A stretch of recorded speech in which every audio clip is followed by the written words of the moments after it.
Olá, me chamo Lucas Bittencourt e darei início agora à apresentação da pesquisa intitulada Fertilizabilidade de ossos do pepino do mar, Holothuria alodeme. Grisia, né, Selenca 1867, maturados artificialmente em laboratório.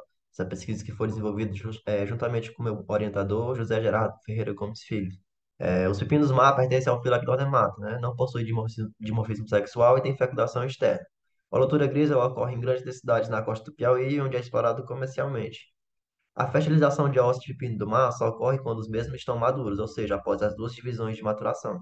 Sob condições naturais, a retomada meiótica ocorre pouco antes da desova e leva à conclusão da maturação de ossos.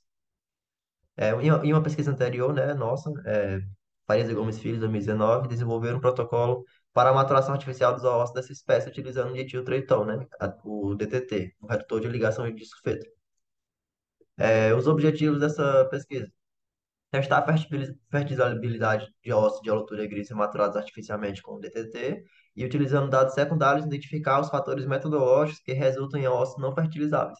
A metodologia, né? Foram coletados 20 indivíduos adultos nos recifes de arenisco da praia de Barra Grande, Piauí, mantido em 3 tanques de 100 litros, preenchido com água do mar tratada, né? Houve a indução de maturação dos ossos por exposição ao DTT, né? Repetição do experimento anterior, de Farias e Gomes Filho, 2019, para confirmar os resultados. Os óxidos foram submetidos em uma solução de DTT, né, a 0,5 vezes 10 a menos 2 molar, por 15 minutos e lavados com água do mar tratada. Foram preparadas 3 amostras, que é de controle, né, sem tratamento, e 3 amostras contendo os óxidos tratados com ditiltritol, em recipiente de vidro. E 100 amostras de cada amostra foram analisadas após diferentes intervalos de tempo. Em relação à estatística, né, foi feito um teste ANOVA, com dois fatores, o fator tempo, com 6 níveis, sendo ele tempo zero, logo no início do procedimento, né? Até completar 5 horas de submersão. E DTT com 2 níveis, sendo eles com DTT a uma concentração de 0,5 vezes 10 a menos 2 molar e outra sem DTT, que é o controle.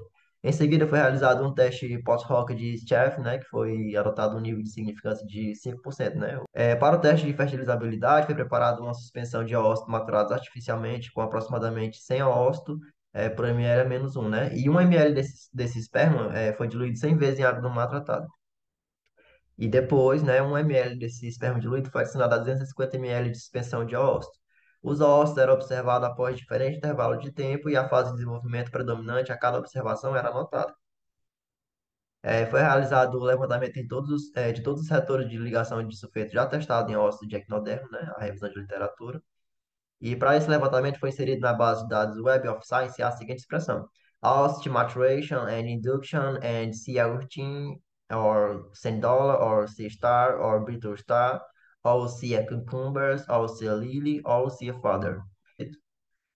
Aqui a gente tem os testes post-hoc, né, que revelaram a significância estatística das diferenças dos índices de maturação observados entre os tratamentos com DTT e controle, né, a partir de 3 horas de submersão. Aí, tanto o fator tempo quanto o DTT, como a interação entre os dois, né, o valor de P foi menor que 5%, né? Aqui a gente tem três gráficos, três figuras que mostram a curvatura aí de ossos com vesícula germinativa, né? Observa que ela diminui com o tempo aí em linha cinza, né? Estes dados confirmam os resultados dos experimentos de Farias e Gomes Filho de 2019, né? O experimento 1 e 2 aqui, na figura 1 e 2. Apesar da alta proporção de ossos ainda imaturos, 5 horas após a submersão em DTT, é observado no presente trabalho, né? No experimento 3. Os ossos maturados artificialmente submetidos à fertilização in vitro originaram embriões sem anormalidades aparentes. Então, aqui na figura A, a gente tem uma mórula após 2 horas. No B, a gente tem uma blástula após 12 horas. E na figura C, a gente tem uma gástula após 20 horas. O DTT foi amplamente testado e sempre apresentou resultados positivos. A fertilização de ossos maturados com o DTT foi testada 8 vezes, somente não funcionou quando o tempo de incubação foi muito longo, né? Ou seja, 2 horas.